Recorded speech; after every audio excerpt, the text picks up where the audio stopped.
Desde las profundidades del tiempo, la verdad sale a la luz.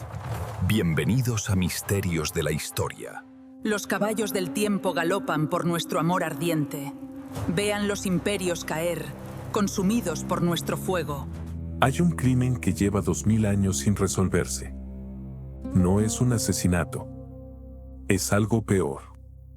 Es la desaparición deliberada de una persona entera. Su cuerpo, su tumba, su voz, su historia. Borrados. Con una precisión que todavía hoy, con toda la tecnología del siglo XXI, nos tiene buscando en el fondo del mar y bajo toneladas de roca. El sospechoso tiene nombre. Tiene motivo. Tiene los medios. Y lleva 2000 años saliendo impune. Pero antes de llegar ahí, necesitamos destruir algo. Necesitamos destruir la imagen que tienes en la cabeza ahora mismo. Esa mujer de ojos negros, collar de oro, mirada fatal. La que Hollywood convirtió en símbolo de belleza peligrosa. Y esa Cleopatra no existió. Nunca existió. Lo que existió fue algo mucho más difícil de contener. Algo que Roma no pudo comprar, ni intimidar, ni ignorar. Una mente. Estamos hablando de una mujer que a los 18 años heredó un reino en llamas, que fue expulsada de su propio trono por su hermano menor, que cruzó un desierto con un ejército improvisado para recuperar lo que era suyo, que se coló en el palacio del hombre más poderoso del mundo antiguo enrollada dentro de un saco, y que salió de ese encuentro con el control de Egipto en sus manos. Eso no es seducción. Eso es estrategia. Eso es audacia calculada al milímetro. El historiador griego Plutarco, que vivió un siglo después de Cleopatra, lo escribió sin rodeos. Dijo que su belleza no era incomparable, que lo que hacía irresistible su presencia era otra cosa. Era la conversación. Era la forma en que podía pasar del griego al egipcio, del arameo al etíope, del hebreo al latín sin perder un segundo. Era la forma en que discutía filosofía con los intelectuales más brillantes de su época. Era la forma en que entendía la economía, la religión, la guerra, como si cada una fuera una herramienta en sus manos. 9 idiomas. Una mente que no descansaba. Y un instinto político que dejaba perplejos incluso a los senadores romanos más experimentados. Entonces, ¿por qué la recuerdas como una seductora? Hay una respuesta. Y tiene nombre. Octavio. El hombre que la derrotó. El hombre que necesitaba que ella fuera el monstruo para que él pudiera ser el héroe. Porque si Cleopatra era una reina legítima, inteligente, poderosa, entonces su guerra contra ella era una guerra de conquista. Una invasión. Un crimen. Pero si Cleopatra era una bruja oriental que había corrompido a Marco Antonio con sus encantos, entonces Octavio era el salvador de Roma. No perdiste el acceso a la historia real de Cleopatra. Te la robaron. Con intención. Con método. Y lo hicieron tan bien que 2000 años después, todavía estamos repitiendo su versión. Hoy eso cambia. Vamos a conocer a la Cleopatra real. La que habló 9 idiomas y gobernó Egipto durante 22 años mientras el resto del Mediterráneo caía bajo el dominio romano, uno por uno. La que mantuvo su reino independiente más tiempo que cualquier otro gobernante de su época. La que eligió cómo morir, porque era lo único que Octavio no podía controlar. Y vamos a seguir la pista de algo más. Algo que lleva 2000 años escondido. Su tumba. Porque si esa tumba aparece, no solo encontraríamos un cuerpo. Encontraríamos la versión de la historia que Roma pasó décadas destruyendo. Porque esto recién empieza. Para entender a Cleopatra hay que retroceder casi 300 años antes de su nacimiento. Hay que ir hasta el momento en que un joven general macedonio se paró frente a las puertas de Egipto y el país más antiguo del mundo abrió sus puertas sin resistencia. Alejandro Magno entró en Egipto en el año 331 a.C., no como conquistador, como libertador. Los egipcios llevaban décadas bajo el dominio persa y los persas habían profanado sus templos, ridiculizado a sus dioses, ignorado sus tradiciones. Alejandro hizo lo contrario. Se inclinó ante los sacerdotes, realizó los rituales, fue coronado faraón. Y los egipcios lo recibieron como el cumplimiento de una profecía. Pero Alejandro no se quedó. Tenía un mundo que conquistar. Murió en Babilonia en el año 323 a.C. Tenía 32 años. Y no dejó un heredero claro. Lo que dejó fue un imperio enorme y generales ambiciosos listos para repartírselo. Egipto le correspondió a uno de ellos. Se llamaba Ptolomeo. Era macedonio como Alejandro. Inteligente, calculador, paciente. No se proclamó rey de inmediato. Esperó. Observó cómo sus rivales se destruían entre sí. Y cuando el momento fue exactamente el correcto, tomó el título de faraón. Fundó la dinastía ptolemaica, la misma que gobernaría Egipto durante los siguientes 300 años. La misma de la que Cleopatra sería la última representante. Los ptolomeos fueron griegos disfrazados de faraones.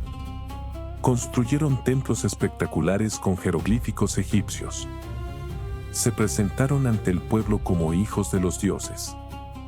Realizaron las ceremonias, portaron los símbolos, siguieron los rituales. Pero en privado, hablaban griego. Pensaban en griego. Administraban en griego. Durante casi 300 años, ningún miembro de la familia ptolemaica se molestó en aprender el idioma del pueblo que gobernaban. 300 años de una distancia invisible pero absoluta entre los gobernantes y los gobernados. Esa era la realidad del Egipto en el que nació Cleopatra. Alejandría. La ciudad que Alejandro fundó en la costa del Mediterráneo antes de partir hacia sus conquistas. Una ciudad diseñada desde cero para ser el centro del mundo. Y durante siglos, lo fue. Su biblioteca era la más grande de la antigüedad. Se dice que contuvo hasta 700.000 rollos de papiro. Textos de matemáticas, astronomía, medicina, filosofía, poesía. El conocimiento de toda la civilización conocida, reunido en un solo lugar. Su faro era una de las 7 maravillas del mundo antiguo. Una torre de más de 100 metros que guiaba a los barcos desde kilómetros de distancia. Sus mercados recibían mercancías de todo el Mediterráneo, de Arabia, de África, de la India. Era una ciudad cosmopolita, vibrante, intelectualmente viva. Y en esa ciudad, en el año 69 a.C., nació Cleopatra. Su nombre completo era Cleopatra VII Filopator. Filopator significa la que ama a su padre en griego. Era hija del rey Ptolomeo XII, conocido por sus enemigos con un apodo cruel, Auletes, el flautista. No porque fuera músico especialmente talentoso, sino porque sus críticos consideraban que su reinado era una actuación vacía, sin sustancia, sin fuerza. Roma ya era la potencia dominante del Mediterráneo. Y Ptolomeo sabía que la independencia de Egipto dependía de mantener buenas relaciones con Roma. Lo que significaba pagar. Pagar mucho. Pagar constantemente. Impuestos, tributos, sobornos, favores. El pueblo egipcio lo despreciaba por eso. Cleopatra creció en ese ambiente. Un palacio lleno de lujo y de peligro en partes iguales. Una corte donde la traición era tan común como el desayuno. Una familia donde los hermanos conspiraban contra los hermanos, las hermanas contra las hermanas, todos contra todos. Porque en la dinastía ptolemaica el poder no se compartía. Se arrebataba. Y Cleopatra lo aprendió desde muy joven. Aprendió a leer a las personas. a detectar la mentira detrás de una sonrisa, a calcular las consecuencias de cada palabra antes de pronunciarla. Pero también aprendió algo que ninguno de sus antepasados había considerado importante. Aprendió el idioma egipcio. Nadie sabe exactamente quién tomó esa decisión. Si fue una institutriz, un tutor o la propia curiosidad de Cleopatra. Pero en algún momento de su adolescencia decidió hablar con su pueblo. No a través de intérpretes. No a través de decretos escritos en griego que nadie entendía. Directamente, en la lengua de los faraones. El impacto fue inmediato. Cuando Cleopatra visitaba los templos y hablaba con los sacerdotes en egipcio, la reacción era diferente. No era la reacción que tenían ante un gobernante extranjero. Era la reacción que tenían ante alguien que los veía, que los reconocía, que los consideraba dignos de ser escuchados en su propio idioma. Ese detalle, aparentemente pequeño, sería una de las bases de su poder durante toda su vida. Y el egipcio era solo el comienzo. Cleopatra aprendió 9 idiomas en total. Griego, su lengua materna. Egipcio, el idioma del pueblo que gobernaba. Latín, el idioma de Roma. Arameo, la lengua franca del Medio Oriente.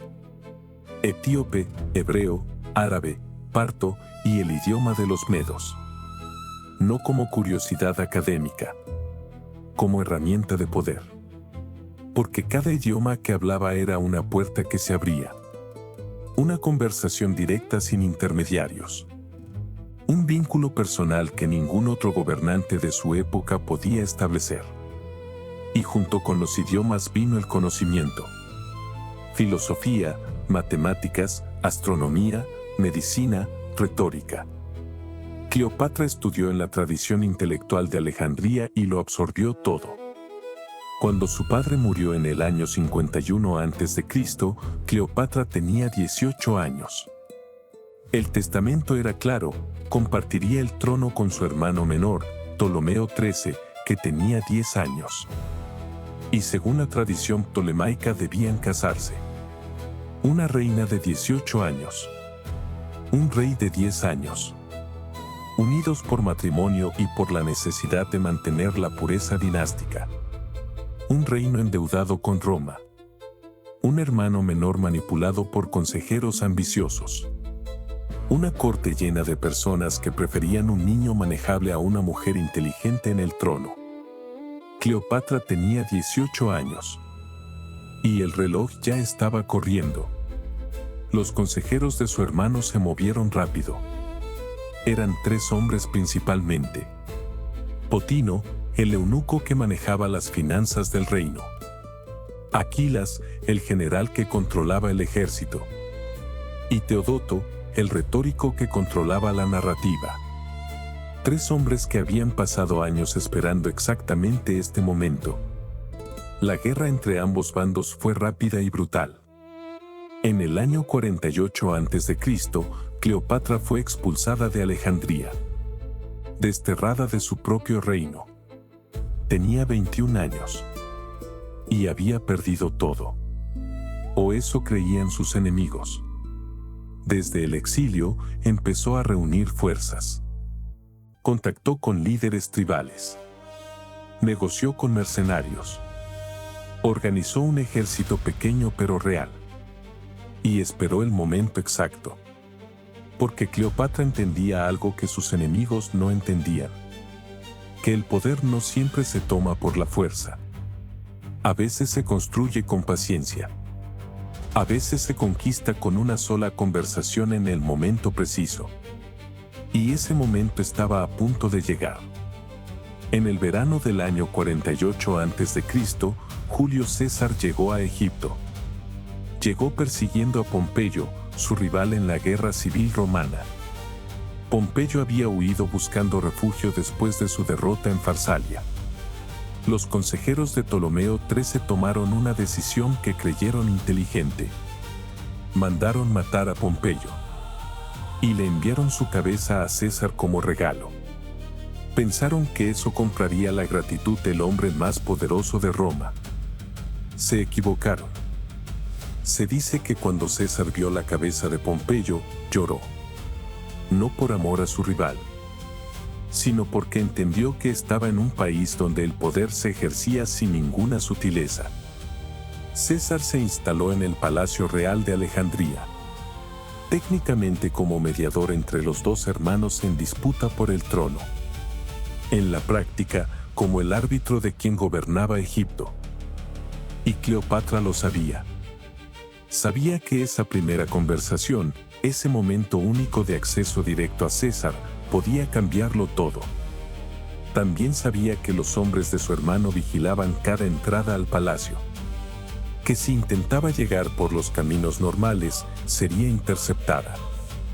Quizás asesinada. Necesitaba entrar sin que nadie la viera entrar. Cleopatra contactó a un comerciante siciliano llamado Apolodoro, uno de sus hombres de confianza. Apolodoro consiguió una embarcación pequeña. Cruzó el puerto de Alejandría de noche, en silencio. Y llegó al palacio con un bulto. Una alfombra enrollada.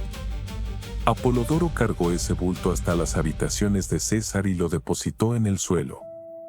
Y cuando la alfombra se desenrolló, Cleopatra estaba dentro. Ese momento requería no solo audacia.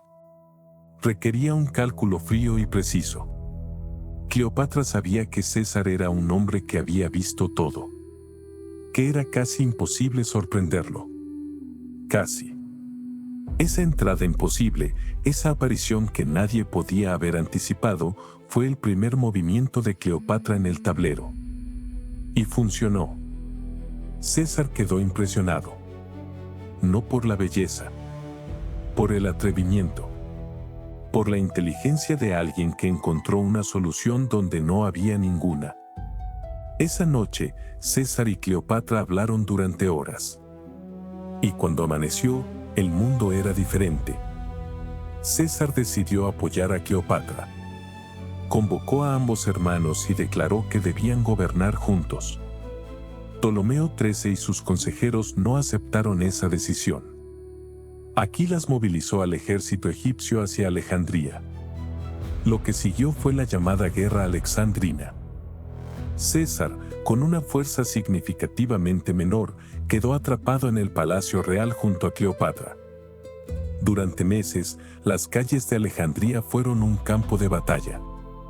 César incendió parte de la flota egipcia para evitar que lo bloquearan por mar. Ese incendio, según algunas fuentes, se extendió y dañó parte de la gran biblioteca de Alejandría. Pero César resistió. Sus refuerzos llegaron. El ejército de Ptolomeo XIII fue derrotado. El joven rey intentó huir cruzando el Nilo en una barca sobrecargada. La barca se hundió. Tenía 13 años. Y con su muerte, Cleopatra recuperó su trono.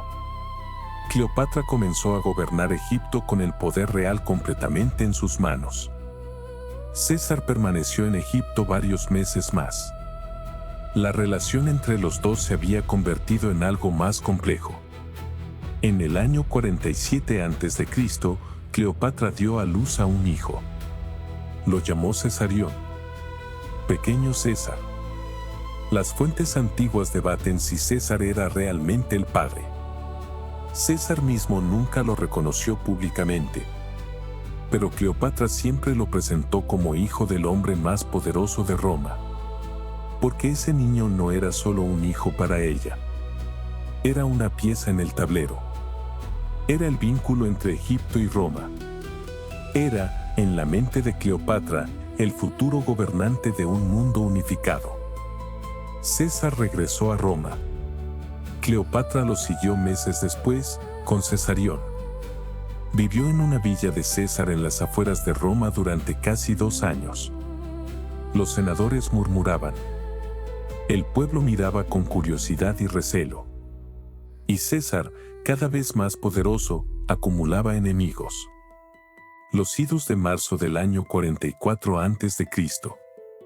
César entró al Senado. 23 puñaladas. El hombre más poderoso del mundo cayó al suelo. Y Cleopatra, en su villa a las afueras de la ciudad, lo perdió todo. Una vez más. Regresó a Egipto con Cesarión, con sus planes rotos, con Roma sumida en una nueva guerra civil. Y con la certeza de que, tarde o temprano, esa guerra civil decidiría el futuro de Egipto. Roma tardó 3 años en decidir quién mandaría después de César. Al final, el poder quedó dividido entre 2 hombres. Octavio, el sobrino adoptivo de César. Frío, calculador, paciente. Un hombre que nunca levantaba la voz porque nunca lo necesitaba. Y Marco Antonio, el general más brillante de Roma. Carismático, impulsivo, generoso hasta el exceso. Un soldado que inspiraba lealtad absoluta en sus hombres. El mundo romano quedó partido en 2. Octavio controlaba el oeste. Antonio controlaba el este. Y el este incluía Egipto. En el año 41 a.C., Antonio convocó a Cleopatra. Quería que se presentara ante él en Tarso. Quería cuentas. Quería dejarle claro quién mandaba. Cleopatra recibió la convocatoria y decidió responderla a su manera. No llegó como una reina convocada a rendir cuentas. Llegó como una diosa. Su barco tenía las velas de color púrpura, teñidas con el tinte más caro del mundo antiguo. Los remos eran de plata.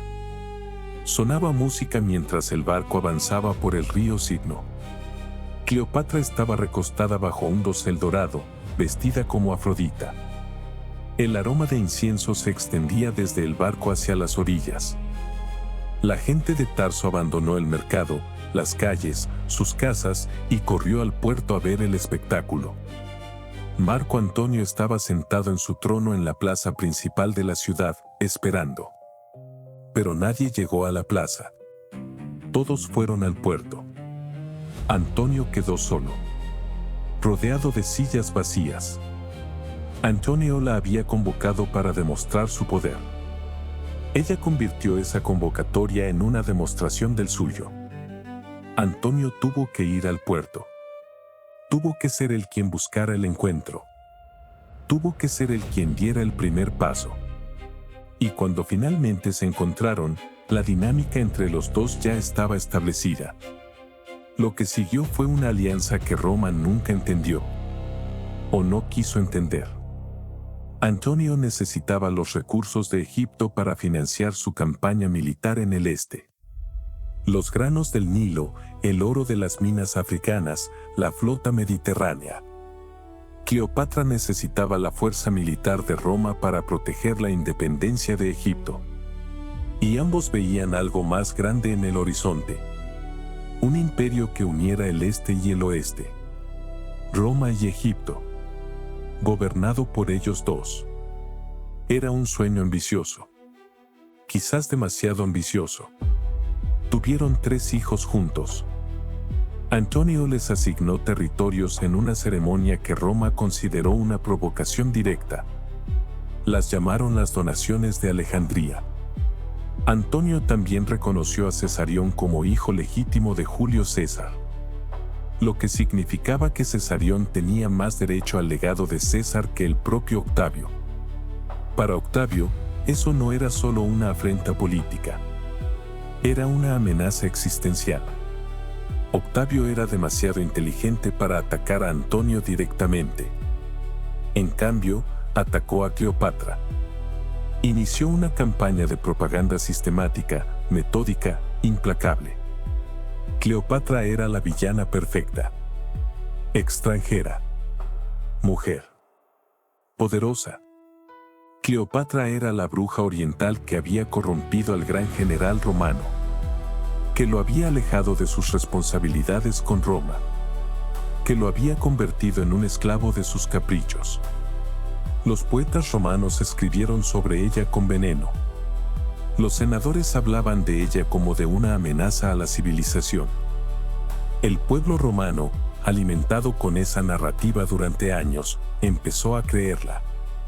Y cuando Octavio declaró la guerra, no la declaró contra Antonio. La declaró contra Cleopatra. Porque un romano no podía declarar la guerra a otro ciudadano romano sin desatar una crisis política enorme. Pero declarar la guerra a una reina extranjera, eso era completamente aceptable. Incluso heroico. La guerra fue inevitable. El 2 de septiembre del año 31 a.C., las flotas se enfrentaron frente al cabo Accio, en la costa occidental de Grecia.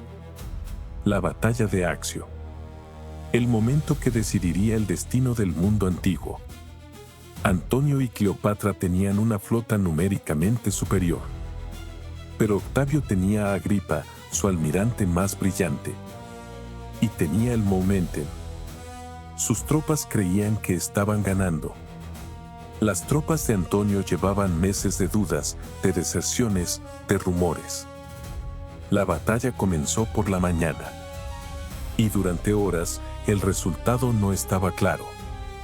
Entonces ocurrió algo que los historiadores han debatido durante 2000 años. La flota de Cleopatra, que estaba en reserva, comenzó a moverse. No hacia el combate. Hacia el sur. Hacia Egipto. Antonio, al ver las naves de Cleopatra alejarse, tomó una decisión que sus propios oficiales nunca le perdonaron. Abandonó el campo de batalla. La siguió. El resto de su flota, sin su comandante, se rindió o fue destruida. Sus legiones terrestres, al enterarse de la derrota naval, negociaron su rendición con Octavio. En un solo día, Antonio perdió todo.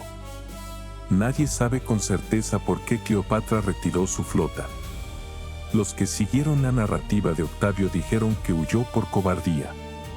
Otros sugieren que fue una decisión estratégica. Que Cleopatra entendió que la batalla estaba perdida antes que nadie.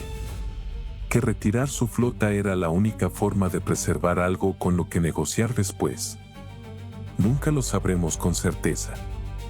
Antonio y Cleopatra regresaron a Alejandría. Los meses que siguieron fueron los más oscuros de sus vidas. Las deserciones continuaron.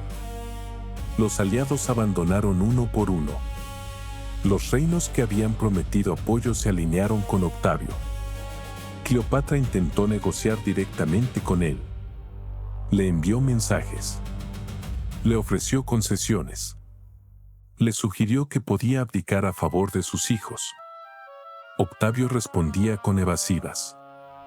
Y seguía avanzando. En agosto del año 30 a.C., Octavio entró en Egipto. El 1 de agosto, Antonio recibió una noticia falsa. Alguien le dijo que Cleopatra había muerto. Las fuentes no dejan claro si fue un error o una manipulación deliberada. Pero el efecto fue inmediato. Antonio tomó su espada y se la clavó en el abdomen. No murió de inmediato. Lo llevaron hasta donde estaba Cleopatra, que no había muerto, que estaba encerrada en su mausoleo. Murió en sus brazos. El hombre que había amado a Cleopatra durante 11 años. Murió en Alejandría el 1 de agosto del año 30 a.C. Cleopatra tenía 39 años. Y sabía exactamente lo que le esperaba. Octavio quería llevarla a Roma. Quería exhibirla encadenada en su desfile triunfal. Quería mostrar al pueblo romano a la gran villana derrotada. Encadenada, humillada, desfilando por las calles de Roma ante una multitud que la abuchearía. Cleopatra lo sabía. Y tomó su decisión. El 12 de agosto del año 30 a.C., Cleopatra se bañó. Se vistió con sus mejores ropas. Se puso su diadema real. Comió una última comida. Y se recostó en su lecho dorado. Lo que ocurrió exactamente en los minutos siguientes es uno de los misterios más debatidos de la historia antigua. La versión más conocida dice que introdujo una serpiente, un áspide egipcio, en una cesta de higos. Y dejó que la mordiera. Otras fuentes sugieren que fue un veneno que ella misma preparó. que era experta en venenos y que eligió uno que causara la muerte con rapidez y sin desfigurar el cuerpo. Porque Cleopatra, incluso en su muerte, pensaba en la imagen, en cómo quería ser encontrada, en cómo quería ser recordada. Cuando los guardias de Octavio forzaron la entrada al mausoleo, la encontraron en su lecho dorado, con la diadema puesta, vestida como una reina. A su lado, sus dos sirvientas de más confianza, que eligieron morir con ella. Octavio intentó reanimarla. Demasiado tarde. Cleopatra había calculado ese tiempo también. Murió como vivió. En sus propios términos. No como prisionera. No como trofeo. Como faraona. Como la última reina de Egipto. Con su muerte acabaron 3000 años de historia faraónica. Egipto se convirtió en provincia romana. Y Octavio, que pronto sería conocido como Augusto, el primer emperador de Roma, empezó a reescribir la historia. Octavio entendió algo que muy pocos conquistadores han entendido: que destruir a un enemigo en el campo de batalla es solo la mitad del trabajo. La otra mitad es destruirlo en la memoria. Porque un enemigo muerto que es recordado como héroe sigue siendo peligroso. Sigue inspirando. Sigue siendo un símbolo alrededor del cual puede organizarse la resistencia. Cleopatra muerta era potencialmente más poderosa que Cleopatra viva. Empezó de inmediato. Ordenó la ejecución de Cesarión. El hijo de Cleopatra tenía 17 años. Uno de los consejeros de Octavio lo justificó con una frase brutal. Dijo que el mundo no tenía espacio para dos Césares. Los otros hijos de Cleopatra y Antonio fueron llevados a Roma. Desfilaron encadenados en el triunfo de Octavio, haciendo el papel que Cleopatra había elegido no hacer.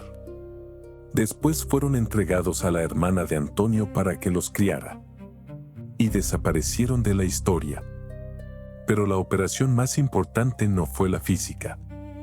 Fue la narrativa. Octavio controló los escritores, los poetas, los historiadores de su época con una habilidad que no tiene paralelo en la antigüedad. Virgilio escribió la Eneida bajo su patrocinio. Horacio celebró su victoria en odas que todavía se estudian. Y en todos esos textos, en toda esa producción cultural masiva, Cleopatra era la villana. La serpiente del Nilo. La hechicera oriental. La mujer que había corrompido a Marco Antonio con sus encantos extranjeros. Esa imagen se repitió durante generaciones. Se convirtió en la versión oficial. Y la versión oficial, repetida el suficiente número de veces, se convierte en verdad. Lo más devastador no fue lo que escribieron sobre ella.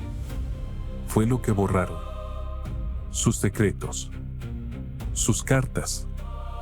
Sus decisiones políticas documentadas. Las inscripciones que ella misma había ordenado grabar en los templos. Todo lo que reflejaba su versión de los hechos fue sistemáticamente ignorado, destruido o reinterpretado. Quedaron solo los fragmentos que sus enemigos consideraron útiles para su narrativa. Y el resultado fue una figura histórica construida casi por completo por las personas que la odiaban. Imagina que la única fuente sobre tu vida fueran los testimonios de tus peores enemigos. Eso es lo que le pasó a Cleopatra. Sin embargo, algo sobrevivió. Siempre sobrevive algo. El historiador griego Plutarco, que vivió aproximadamente un siglo después de Cleopatra, tuvo acceso a fuentes que ya no existen. Y lo que escribió sobre ella no encaja con la narrativa de Octavio. Describió a una mujer de conversación irresistible, de inteligencia excepcional, una gobernante que se preocupaba genuinamente por el bienestar de su pueblo, que redujo impuestos en tiempos de hambruna, que participó personalmente en ceremonias religiosas egipcias para mantener la cohesión social de su reino. Eso no es la imagen de una seductora manipuladora. Es la imagen de un estadista. Y luego está la arqueología. Porque la historia escrita puede manipularse. Pero la tierra guarda sus secretos con más honestidad. Alejandría hoy es una ciudad de 5 millones de personas. Una metrópolis moderna construida directamente sobre las ruinas de la ciudad antigua. Cada vez que alguien excava para construir un edificio, instalar tuberías, tender cables, aparece algo. Un mosaico. Una moneda. Un fragmento de estatua. La ciudad antigua está literalmente debajo de los pies de la ciudad moderna. Y en el puerto de Alejandría, a pocos metros bajo la superficie del mar, está el barrio real. El lugar donde Cleopatra vivió. Donde gobernó. Donde murió. Los terremotos y tsunamis de la antigüedad hundieron grandes secciones de la ciudad en el mar. Y allí permanecen. El arqueólogo submarino Ahmed Khalil lleva décadas buceando en esas aguas. Ha recuperado más de 3.000 piezas de la antigua Alejandría sumergido. Fragmentos del famoso faro. Estatuas colosales. Columnas de templos. Bases de lo que fueron palacios. Es como bucear en un museo que nadie ordenó. Pero entre todo lo que ha encontrado, ningún rastro directo de Cleopatra. Ninguna inscripción con su nombre en contexto funerario. Ninguna indicación de dónde está su tumba. Porque esa es la pregunta que lleva 2000 años sin respuesta. ¿Dónde está Cleopatra? Las fuentes antiguas dicen que fue enterrada junto a Antonio. Plutarco escribió que ella misma supervisó la construcción de su tumba antes de morir. La describió como una estructura elevada y hermosa, construida cerca del templo de Isis. Pero no dio coordenadas. Y en 2000 años de búsqueda, nadie la ha encontrado. Hasta que llegó Kathleen Martínez. En el año 2005, una abogada dominicana tomó una decisión que cambió el rumbo de su vida. Abandonó su carrera legal. Se convirtió en arqueóloga. Y apostó todo a una teoría que la mayoría de sus colegas consideraba improbable. Kathleen Martínez creía que la tumba de Cleopatra no estaba en Alejandría. Estaba en Taposiris Magna, un sitio arqueológico a 45 kilómetros al oeste de Alejandría. El lugar donde se encontraba uno de los templos más importantes dedicados a Osiris e Isis en todo Egipto. La lógica de Martínez era impecable. Cleopatra se identificaba profundamente con la diosa Isis. Se presentaba ante su pueblo como la encarnación de Isis en la tierra. Realizaba sus rituales. Usaba sus símbolos. Era la diosa hecha mujer. Si Cleopatra eligió dónde ser enterrada, ¿no elegiría un lugar sagrado para Isis? ¿Un templo donde pudiera ser adorada como la diosa con la que se identificaba? Taposiris Magna tenía todo eso. Y tenía algo más. Tenía tumbas. Docenas de tumbas de la época ptolemaica excavadas en la roca alrededor del templo. Martínez comenzó a excavar en 2005. Y no paró. Durante casi 20 años, temporada tras temporada, encontró cosas extraordinarias. Monedas con el rostro de Cleopatra. Estatuas de la época ptolemaica. Túneles subterráneos que se extendían bajo el templo en patrones que nadie había mapeado antes. Cada hallazgo era extraordinario. Cada hallazgo también era una pista que no llegaba a la conclusión. Hubo momentos de esperanza intensa. En una excavación encontraron un túnel que llevaba directamente hacia el mar. Siguieron el túnel. Encontraron una cámara. Dentro, estatuas, objetos rituales, evidencia de uso ceremonial. Pero no había sarcófago. No había inscripciones funerarias definitivas. En otra ocasión encontraron restos humanos en una posición inusual. Múltiples cuerpos, bien preservados, en lo que parecía ser un contexto de alto estatus. El mundo arqueológico contuvo la respiración. pero los análisis más detallados revelaron que no correspondían al periodo exacto. Otra pista. Otro callejón sin salida. Pero Martínez no abandonó. Y en el año 2022 ocurrió algo que cambió todo. Su equipo utilizó nuevas técnicas de escaneo del subsuelo, tecnología que permite ver bajo la tierra sin excavar, que detecta anomalías, cavidades, estructuras enterradas. El escáner reveló algo extraordinario. Una estructura subterránea de dimensiones significativas. A una profundidad que correspondía exactamente con el periodo ptolemaico. En una ubicación que encajaba con las descripciones de las fuentes antiguas. La excavación comenzó de inmediato. Lo que encontraron fue un corredor. Un corredor subterráneo de más de 13 metros de longitud, tallado directamente en la roca. Con una precisión que solo correspondía a una construcción de alto estatus. El corredor llevaba hacia una cámara. Una cámara que no había sido abierta en siglos. Quizás en 2000 años. Los análisis preliminares fueron inequívocos en una cosa. La estructura databa del periodo ptolemaico tardío. Del mismo periodo en que Cleopatra vivió y murió.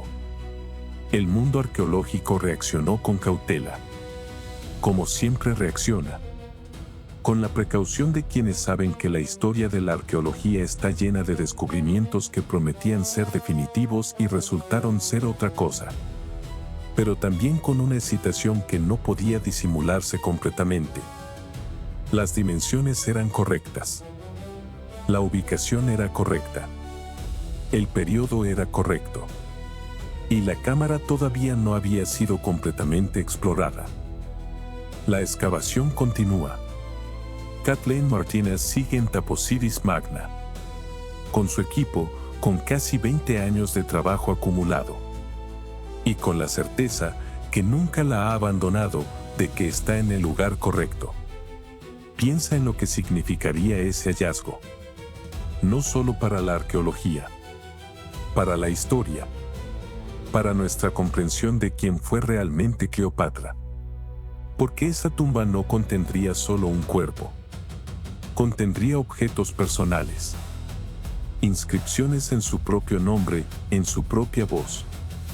Evidencia material de una vida que solo conocemos a través de los ojos de sus enemigos. Encontrar la tumba de Cleopatra sería recuperar todo lo que alguien intentó borrar hace 2000 años. Escuchar, por primera vez, la versión de la historia que Octavio pasó décadas destruyendo. Y mientras eso ocurre, o no ocurre, o tarda otra generación más en ocurrir. Cleopatra sigue siendo lo que siempre fue. Un espejo. Una pregunta que cada época responde de manera diferente. Cada generación que cuenta su historia revela algo sobre sí misma. Sobre lo que le incomoda.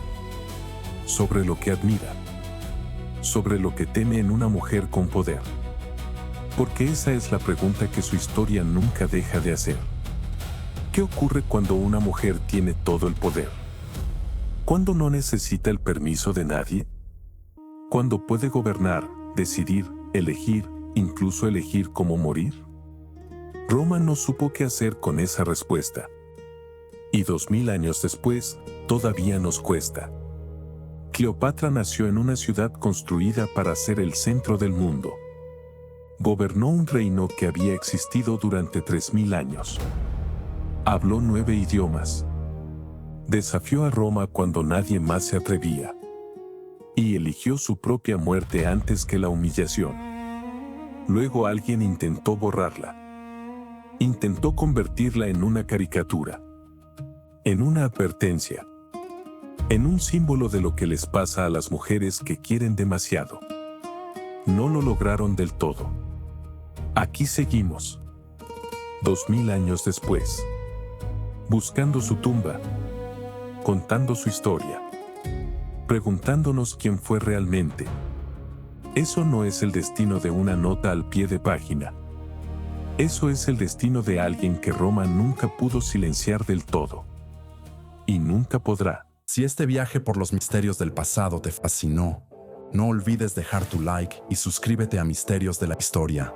Activa la campanita para no perderte ningún secreto. Comparte este video con alguien que ama la historia. Nos vemos en el próximo misterio.